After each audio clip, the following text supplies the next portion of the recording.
مسلمانوں کا قبلہ اول کہلانے والی مسجد اقصی، جس پر حالیہ رپورٹ کے مطابق کہا جا رہا ہے کہ اس کا سنہری دکھنے والا مینار یک سفید رنگ میں بدل گیا ہے، یعنی شدید برف باری کے باعث یروشلم میں ہر چیز نے گویا سفید چادر اوڑھ لی، جسے قیامت کی نشانیوں میں سے ایک نشانی بھی قرار دیا جا رہا ہے، کیونکہ روایات میں بتایا جاتا ہے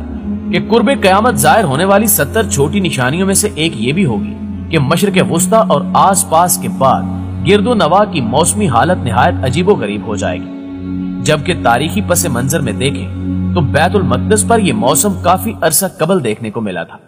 لیکن اب دوبارہ اچانک سے وہاں کی شدید برف باری اس طرف اشارہ کر رہی ہے کہ ضرور یہ معاملہ کسی ایسے سلسلے کی کڑی لگتا ہے جو قیامت سے متعلق بہت پہلے بیان کیا جا چکا ہو۔ پیارے دوستو، یروشلم کے موجودہ حالات کا جائزہ لیں تو شہر میں کئی سینٹی میٹر تک برف پڑ چکی ہے، جس سے نظام زندگی متاثر ہو رہا ہے۔ مختلف علاقوں میں سکول اور دفاتر بھی بند ہیں، جبکہ کافی حد تک نظام زندگی مفلوج ہو کر رہ گیا ہے۔ جبکہ دوسری جانب دیکھا جائے تو ہمیں موجودہ دنیا میں صحیح معنوں میں مسلمانوں کا اصل روپ بھی دیکھنے کو ملتا ہے، جو شاید کرہ ارض کے بیشتر مسلم باسیوں میں ناپید ہو چکا ہے۔ ایسے کڑے حالات جن میں اسرائیلی فوج اور پولیس کی طرف سے کڑی پابندیوں اور شدید بارش اور برف باری کے باوجود ہزاروں فلسطینیوں نے اپنے جذبہ ایمان اور اپنے رب کو راضی کرنے کے لیے مسجد اقصی میں نماز جمعہ ادا کرنے کو یقینی بنایا۔ اطلاعات کے مطابق جیسے کہ پوری دنیا جانتی ہے کہ بیت المقدس، بالخصوص پرانے بیت المقدس میں فلسطینی نمازیوں کی نقل و حرکت پر کڑی پابندیاں عائد کی گئی ہیں، جبکہ گزشتہ ہفتوں کے دوران مسجد اقصی میں نماز جمعہ کے لیے غرب اردن سے آنے والے نمازیوں کی 3 بسیں روک دی گئی تھی تاکہ وہاں نماز پڑھنے اور مسلمانوں کی دیگر عبادات کو ختم کروایا جا سکے، اور اس مقصد کے تحت مقامی ذرائع کے مطابق پرانے بیت المقدس اور مسجد اقصی کے اطراف میں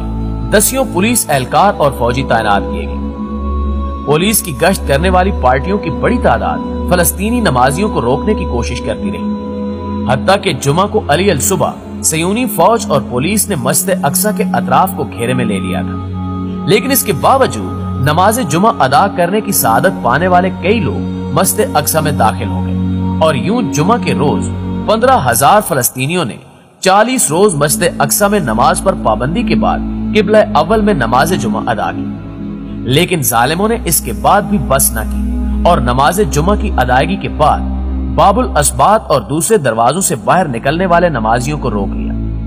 ان تمام حالات کے پیش نظر مسجد اقصی کے امام الشیخ اکرمہ صبری نے اپنے ایک بیان میں یہودی سازشوں سے متعلق بات کرتے ہوئے بتایا کہ اسرائیلی ریاست کرونا وبا اور ایسے ہتھ کنڈوں سے غیر قانونی فائدہ اٹھا کر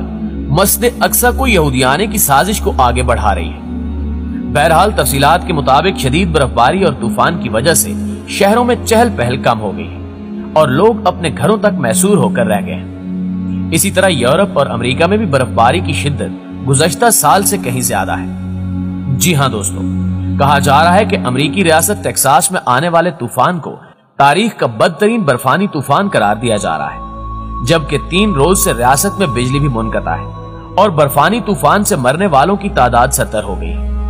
پینے کے صاف پانی کا بحران شدت اختیار کر چکا ہے اور متاثرہ علاقوں میں کھانے پینے کی اشیاء بھی تقسیم کی گئی۔ اس کے علاوہ بھی کہا جا رہا ہے کہ شام، لبنان اور اردن میں بھی برفانی طوفان نے تباہی مچا دی ہے،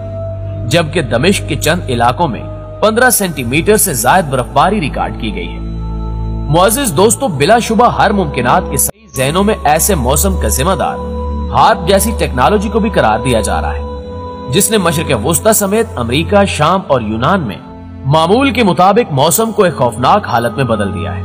اور ایسے حالات دیکھ کر کئی ذہنوں میں یہ سوال بھی پیدا ہوتا ہے کہ ایسا کیسے ممکن ہو سکتا ہے، اور کیا واقعی قدرتی موسموں، سمندری طوفانوں اور زمین کے زلزلوں کو انسان کنٹرول کر سکتا ہے؟ اگر ہاں تو یہ کیسے ممکن ہے اور اس کے پیچھے اصل مقاصد کیا ہو سکتے ہیں؟ تو دوستو، اس کا جواب ہے کہ جی ہاں، بالکل یہ سب ممکن ہے۔ امریکی ریاست الاسکا سے 200 میل کے فاصلے پر گکونا کے علاقے میں دنیا کا سب سے بڑا اور سب سے پر اسرار ریڈیو براڈ کاسٹنگ سسٹم بنایا گیا ہے، جسے پروگرام نشر کرنے کے لیے نہیں بلکہ 1993 میں اللہ تعالیٰ کے پیدا